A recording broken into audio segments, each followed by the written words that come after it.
Before you watch today's story, let me ask you something. Have you ever wished you could take back the silence of so many years? Or wondered what might happen if someone, just one kind, brave soul, dared to reach across a chasm of pain and pride? In today's story, you'll meet John, an elderly father whose trembling hands write letters he never sends. And Emily, a young caregiver whose heart is too big to ignore the sorrow she finds. What begins as a quiet routine soon turns into a powerful journey of love, forgiveness, and hope. Trust me, dear, you won't want to miss this one. So grab a warm drink, settle in, and let Nana Rose take you on a journey that just might stay with you long after the credits roll. With trembling hands, I could barely grip the pen. The faded, almost watery blue ink bled hesitantly onto the yellowed paper, forming letters that danced like dry leaves in the wind.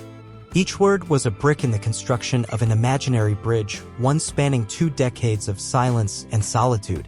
20 years since I had last seen my beloved daughter. A temporal chasm that seemed insurmountable, carved out by misunderstandings, pride, and the relentless march of time. John, now in his late 80s, repeated this ritual every week.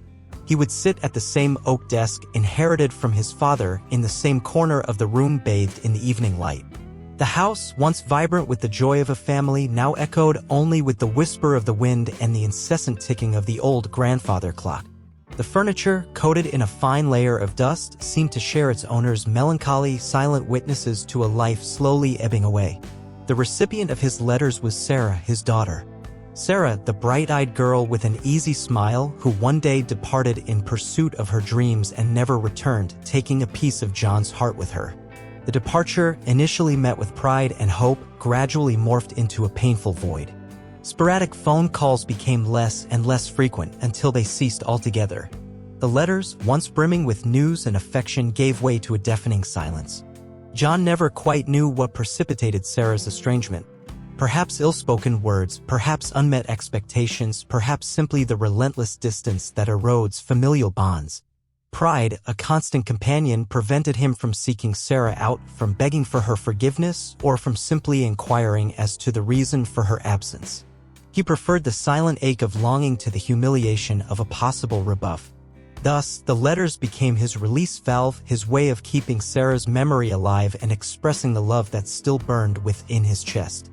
In them he wrote about the garden Sarah had so cherished, now overrun with weeds. He described the birds that frequented the old apple tree, reminding him of the times Sarah had fed them breadcrumbs. He recounted the changes in town, the neighbors who had moved away and the new ones who had arrived, about life that continued to run its course. The letters were never sent. John kept them in a wooden box, piled up like dusty memories. They were a private treasure, a silent testament to a love that never faded, proof that, despite the distance and the silence, Sarah still held a central place in his life. Emily's arrival, the young caregiver, brought a breath of fresh air into John's home. Emily was John's antithesis, young, vibrant, brimming with energy and curiosity. Her infectious smile and willingness to help ushered a sliver of light into the gloom that had been hanging over the house. Initially, John resisted her presence, wary of her kindness and fearing she would disrupt his solitary routine. However, Emily's persistence and sincerity ultimately breached his defenses, revealing the gentle, lonely man beneath the veneer of bitterness. One day, while tidying John's desk, his caregiver, Emily, stumbled upon the wooden box. Inherent to her youthful nature, curiosity compelled her to open it. The letters, yellowed with age and penned in a trembling script, immediately piqued her interest. As she read the opening lines, a lump formed in Emily's throat. The pain and love expressed in John's words resonated deeply within her. The tale of a solitary father, separated from his daughter by a chasm of silence, moved her to tears. In that moment, Emily grasped the profound depth of John's solitude and the crushing weight of the regret consuming him. She resolved then to take action. She knew she couldn't stand idly by, witnessing the slow agony of a man silently yearning for his daughter. The young caregiver, with the audacity and determination characteristic of her youth, decided to deliver the letters to Sarah even without John's consent. She believed that reconciliation between father and daughter was the only balm for the pain devouring them both. Unbeknownst to Emily, she was about to embark on a journey that would forever alter the lives of John and Sarah, revealing the power of love, forgiveness, and hope. Armed with the letters and an unwavering resolve, Emily embarked on her quest to find Sarah. The first letter, dating back nearly 20 years, contained only the address of a dilapidated house in London. A meager starting point, yet enough to ignite a flicker of hope. Leveraging her adeptness with the internet, Emily scoured public records, social media platforms, and telephone directories, seeking any trace of Sarah. The task proved arduous, akin to searching for a needle in a haystack. The name Sarah was ubiquitous, and the dearth of supplementary information rendered the search all the more daunting. Despite the hardships, Emily refused to be discouraged. Her empathy for John, coupled with her unwavering belief in the significance of familial bonds, propelled her forward. She perceived in John a reflection of her own grandfather, a man who also bore the burden of loneliness and regret. She firmly believed that, like her grandfather, John deserved a second chance, the opportunity to reconcile with his daughter and discover the peace he so desperately craved. Instead of succumbing to despondency, Emily resolved to alter her approach. Rather than directly seeking out Sarah, she commenced an investigation into John's past, searching for any indications that might guide her to her daughter. She conversed with former neighbors, meticulously sifted through dusty photo albums, and perused John's journals, striving to better comprehend the family's history and the motives that precipitated the estrangement between father and daughter. It was in one of these journals that Emily unearthed a crucial piece of information. A note, dated many years prior, referenced Sarah's former employer, an art gallery in London. A fresh lead which rekindled Emily's dwindling hope. Without wasting any time, Emily contacted the gallery, explaining her predicament and imploring them for assistance in locating Sarah. Initially, she encountered resistance and mistrust. The gallery, apprehensive about compromising the privacy of its former employees, declined to furnish any information. Nevertheless, Emily, through her eloquence and unwavering persistence, managed to persuade the gallery owner to lend her aid. The proprietor, an elderly woman named Eleanor, was touched by John and Sarah's story. She remembered Sarah as a talented and ambitious young woman who had worked at the gallery for a few years before moving abroad in pursuit of fresh opportunities. Eleanor, while not having Sarah's current address, offered to reach out to some mutual acquaintances, hoping to glean some helpful information. While awaiting Eleanor's response, Emily continued to care for John, keeping him unaware of her search for Sarah. She knew he wouldn't approve of her actions, but she believed she was doing the right thing, even if it meant disobeying his wishes. She continued to peruse John's letters to Sarah, deeply moved by the sincerity and profundity of his feelings. Each letter was a silent plea from a father yearning for forgiveness and reconciliation. Amidst her quest, Emily contemplated the intricate nature of familial relationships. She understood that pride, fear, and misapprehension could erect insurmountable barriers, severing individuals who harbor affection for one another. Yet, she also posited that love and forgiveness possessed the power to surmount any impediment, to heal long-festering wounds, and to reconstruct fractured bonds. Now, consider how Emily's unwavering resolve becomes a beacon of hope, illuminating a tortuous path toward reconciliation. After weeks of anticipation, Eleanor, the gallery owner, contacted Emily. The news, while not a precise address, represented a beacon of hope amidst the uncertainty. Sarah, according to information gleaned from a former colleague, had relocated to rural Ireland, drawn by the idyllic landscape and a quest for a more tranquil lifestyle. The colleague didn't have the exact address but mentioned that Sarah had become a ceramicist and was selling her pieces at local craft fairs. Faced with this new information, Emily found herself at a crossroads. Ireland was a vast country, and the search for Sarah would become even more challenging. Nevertheless, the young caregiver remained undaunted. Persistence, fueled by her burgeoning affection for John and the conviction that reconciliation was within reach, kept her from throwing in the towel. Instead of embarking on a haphazard search across Ireland, Emily resolved to refine her strategy. She commenced researching ceramics fairs in the Irish countryside, seeking to ascertain Sarah's particular style of work. She scoured websites, blogs, and social media platforms, meticulously analyzing photographs and descriptions of various fairs, hoping to unearth some clue that would lead her to her daughter. Concurrently, Emily delved into John and Sarah's history, seeking to grasp the motivations that had precipitated their estrangement. She discovered that Sarah, from a young age, had harbored the aspiration of becoming an artist, but John, a pragmatic and conservative man, had consistently encouraged her to pursue a more stable and secure career path. This divergence of opinion, coupled with distance and a lack of communication, had created a chasm between father and daughter, ultimately culminating in their alienation. Upon grasping the crux of the issue, Emily realized that reconciliation would be no easy feat. Sarah, in all likelihood, harbored deep-seated hurt and resentment towards her father, and merely delivering the letters might prove insufficient to dismantle the emotional barricades. Emily understood that she needed to lay the groundwork for their reunion, endeavoring to mitigate Sarah's potential resistance and cultivate an environment conducive to forgiveness and reconciliation. Therefore, Emily resolved to pen a letter to Sarah, elucidating John's plight and the impetus behind his search.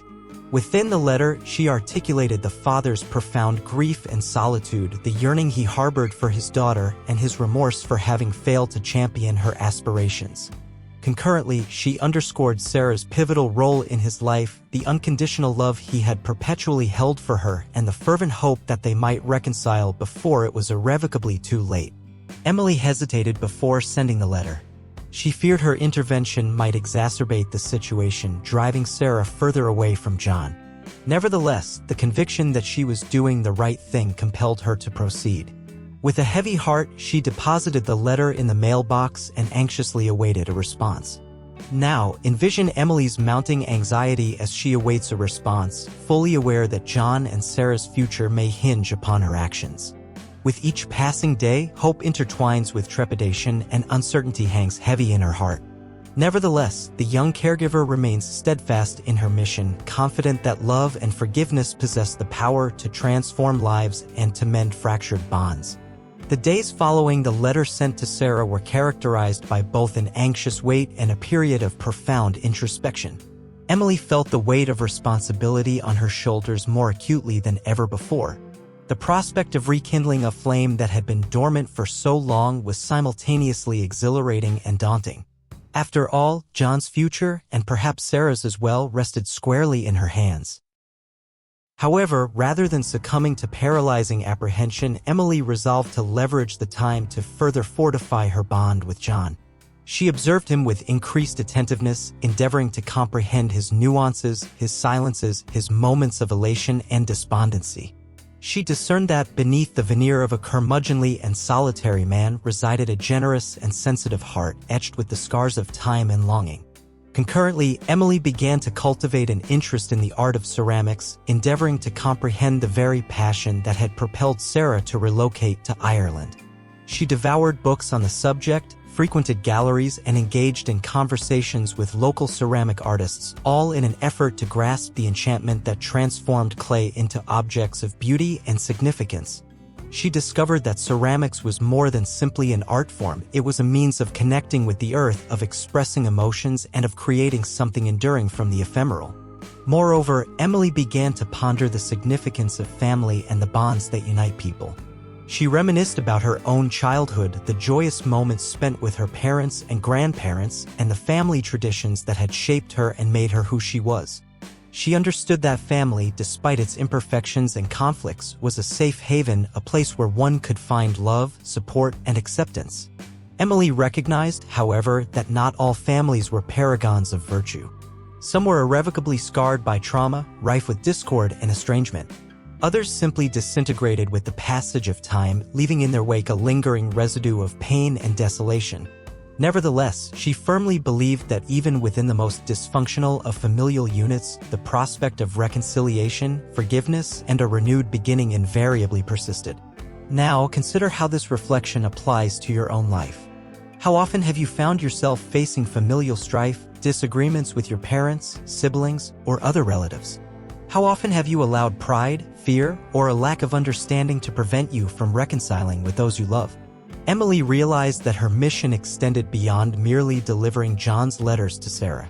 Her aim was to cultivate an environment conducive to reconciliation, a space where father and daughter could reunite, forgive one another, and rebuild the bonds that once united them. She knew the task would not be facile, but she was resolved to do everything within her power to help John and Sarah find the happiness they so richly deserved. Moreover, Emily began to gird herself for the prospective trip to Ireland. She learned a smattering of Irish phrases, researched the local culture and customs, and devised a travel itinerary that would enable her to visit the region's foremost pottery fairs. She was resolute in her determination to find Sarah, even if it entailed traversing hundreds of kilometers and confronting a plethora of obstacles. As the moment of the potential journey drew nearer, Emily felt a blend of exhilaration and trepidation. She understood that John and Sarah's future hinged upon her success, and she was resolved to do whatever it took to accomplish her mission. After all, the potency of love and hope was capable of moving mountains and transforming lives. However, as we interweave the invisible threads that have woven this narrative thus far, we realize that Emily's journey transcends the mere pursuit of an address or the delivery of dusty letters. She emerges as a mirror reflecting the inherent complexities of familial bonds, the deep scars that time and choices can inflict, and the persistent flame of hope that stubbornly burns even in the darkest nights of the soul. It is not simply about reuniting a father and daughter separated by distance, but about illuminating the winding path that leads to reconciliation, forgiveness, and acceptance. Reflecting on this journey thus far, it becomes readily apparent that each step taken by Emily, each obstacle overcome, each tear shed, has contributed to the construction of a symbolic bridge across the chasm that separated John and Sarah. A bridge forged from empathy, perseverance, unconditional love, and an unwavering belief in the transformative power of affection. A bridge that, although not yet complete, already heralds the possibility of an emotionally charged and liberating reunion. Just as a patient gardener cultivates a rare flower, Emily devoted herself to nurturing John's hope, watering it with her dedication, her compassion, and her belief in the human capacity to overcome adversity. She understood that reconciliation is not an isolated event, but a gradual and delicate process, demanding time, care, and, above all, the willingness of both parties to relinquish the past and embrace a future of understanding and harmony. Like a lighthouse guiding seafarers through a tempest, Emily's resolve serves as a touchstone for us all, reminding us of the paramount importance of cherishing familial bonds, articulating our sentiments, and pursuing reconciliation before it is too late. After all, life is ephemeral and capricious, and the opportunities to demonstrate love and affection can vanish in the blink of an eye. As we approach the denouement of this narrative, anticipation heightens. What will be the outcome of Emily's quest? Will Sarah be willing to forgive her father and rebuild their relationship? Will John have the opportunity to express his love and his remorse? The answers to these questions loom on the horizon, promising a conclusion that, we hope, will be as emotionally resonant and inspiring as the journey that has brought us here. Let us, therefore, prepare to witness the final unfolding of this tale, where the potency of love and forgiveness will manifest in its entirety, illuminating the path toward a future of hope and reconciliation. May fate hold in store an ending worthy of all the dedication and love invested in this pursuit. Time, relentless in its march, wove the days into a tapestry of anticipation and uncertainty. Emily, as she awaited Sarah's reply, felt the weight of responsibility accrue with each dawn. The stillness of John's house, once a sanctuary of solitude, now throbbed with a tentative hope, a tenuous thread clinging to the prospect of a reunion. Then the answer arrived. A letter bearing an Irish stamp lay upon the kitchen table, radiating an aura of mystery and promise. Emily's hands trembled as she opened the envelope, her heart pounding in an accelerated rhythm. Sarah's words, penned in an elegant and resolute hand, revealed a complex tapestry of emotions, grief, resentment, but also a hesitant curiosity and a dormant longing. Sarah confessed that her estrangement from her father had been painful, but that pride and a lack of understanding had prevented her from seeking reconciliation. John's letters, as described by Emily, had awakened dormant memories and rekindled the flame of a love that had never been completely extinguished. Sarah expressed a desire to meet Emily, to understand the motivations that had driven her to embark on this journey, and, perhaps, to entertain the prospect of reuniting with her father. With her heart brimming with joy and relief, Emily shared the news with John. The old man's face lit up with a radiant smile, his eyes glistening with tears. For the first time in many years, the house was filled with genuine elation, a silent celebration of hope rekindled. the trip to Ireland was soon to materialize.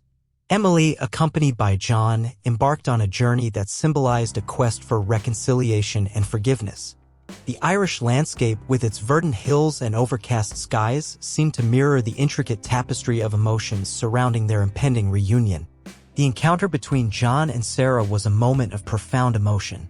Words, initially hesitant and timid, gradually gave way to a torrent of memories, regrets, and declarations of love. Tears, welling up in both their eyes, washed away the bitterness of the past, making way for a future of understanding and acceptance.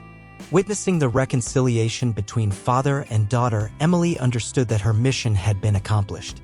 The void that had once hung over John's house had been filled by Sarah's presence, and solitude had given way to the joy of a reunited family.